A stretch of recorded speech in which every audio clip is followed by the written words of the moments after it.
Kenapa Bapak nelpon Bapak Heru yang notabene ini emang dia yang ngurus Jakarta? Ini apakah Bapak bestinya dia, CS-nya dia, sampai perhatian banget gitu nelponin untuk menyampaikan aspirasi warga, atau ini cuman gimmick-gimmick aja Pak? Halo Bor, kembali lagi di Riba, review berita bareng gue si Ali Riba.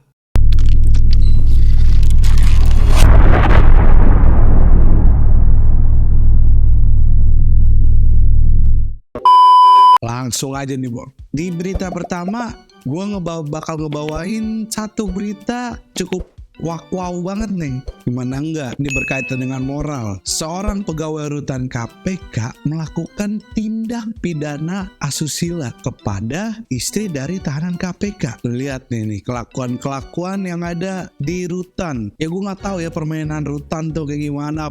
Apakah ada memang oknum-oknum yang suka iseng, oknum-oknum yang suka jahil. Ya cuman udah menjadi rahasia umum lah. Kita semua tahu kalau di setiap rutan itu pasti ada aja yang iseng-isengnya, entah minta jatah uang atau yang lainnya. Nah kayak yang ini nih, si pegawai rutan KPK ini nih. Jadi beberapa waktu lalu dia ini menjalin hubungan dengan istri dari tersangka KPK. Lambat laut mereka menjalin hubungan Bor. Tiba-tiba ini nih si pegawai yang berinisial M, ya mungkin kalian tahu lah, minta si istri tersangka KPK tersebut untuk menunjukkan alat vitalnya. Coba lu bayangin, di mana otaknya yang kayak gitu tuh. Gue yakin beliau ini udah tua, udah pernah juga ngerasain hubungan seks. Masa ia harus minta hal yang gak sepatutnya diminta? Apalagi dia tahu nih suaminya ini ada di penjara. Apa mentang-mentang suaminya ada di penjara lu bisa semena-mena memperlakukan wanita seperti itu? Ini sih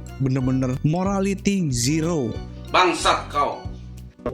Si korban sebenarnya udah menolak ya, cuman ya kita tahu sekarang dia ini posisi sebagai wanita dalam keadaan tertekan, mau gak mau tuh dia terpaksa nih dia turutin. Ini nih makanya gue bilang moralnya harusnya tuh kita bisa lebih bijak lah dalam memperlakukan seseorang. Harus sadar boy, men-treat seseorang tuh bener-bener harus lihat luar dalamnya, lihat apa yang terjadi dengan dia, jangan memanfaatkan dari kelemahan dia. Ini bener-bener negara kita ini negara beradab. Harusnya tuh ya gimana ya, hal seperti ini nih gak usah terjadi. Apalagi tuh ini dilakukan oleh oknum yang punya jabatan gitu. Malu harusnya yang kayak gini-gini nih. Nah ya belum lagi sih yang beredar kabar kalau si M ini nih, si oknum ini hanya dikenakan hukuman kode etik, harus meminta maaf secara terbuka. Buatku ini gak cukup banget. Harus ada keadilan. Si korban itu tuh mungkin mentalnya telah jatuh atas apa yang dilakukan si M ini nih. Harusnya bisa lebih dari itu proses hukum. Hukum tuh gak perlu tindak pidana kejahatan yang terlihat. Yang seperti ini nih yang tidak terlihat juga perlu ditegakkan. Ayolah KPK, ini perlu harus diusut tuntas juga. Jangan hanya mencari koruptor dari atas kalian bisa nangkep, tapi di lingkungan kalian sendiri ada orang-orang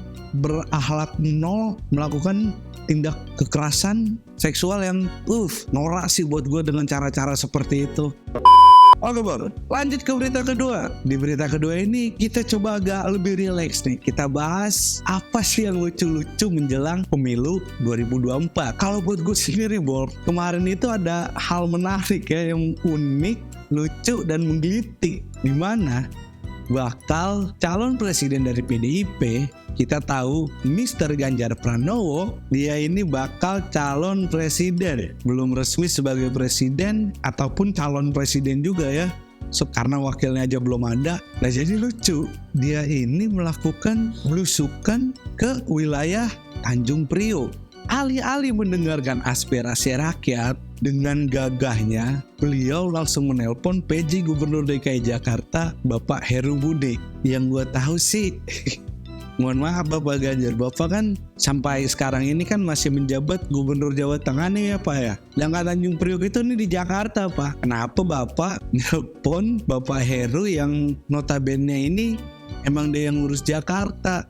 Ini apakah Bapak bestinya dia, CS-nya dia, sampai perhatian banget gitu nelponin untuk menyampaikan aspirasi warga, atau ini cuman gimmick-gimmick aja Pak? Ya mungkin sih fine-fine aja ya Pak, namanya juga menjelang politik, cara-cara apapun bisa dilakukan kok untuk menarik simpati, orang-orang pada tahu, sah-sah aja sih, nggak apa-apa Pak. Apalagi kan kita juga tahu kalau Heru Budi menjadi PJ gubernur juga ada faktor merah-merah dari Bapak ya kan, wajar lah, training aja dulu Pak. Yang terpenting sih asal jangan menjatuhkan, jangan macem-macem Pak, ya elegan aja lah. Kita semua tahu juga kok ini adalah bagian dari sandiwara politik menjelang Pilpres 2024. Ya gue yakin sih Bor, ke depan bakal ada sesuatu yang unik lagi nih menjelang Pilpres nih, entah dari Bapak Ganjar lagi, bisa jadi dari Bapak Prabowo Subianto, atau juga dari Bapak Anies Baswedan. Ya kita sah-sahkan aja lah, yang penting mereka jika diberi amanat harusnya siap mengemban tugas. Oke Bor, sekian dari Bapak di episode kali ini. Seperti biasa, kalau lu punya pendapat lain atau opini yang berbeda dengan gue, bisa langsung komen di bawah. Dan jangan lupa untuk like, subscribe, dan share ke teman-teman kalian.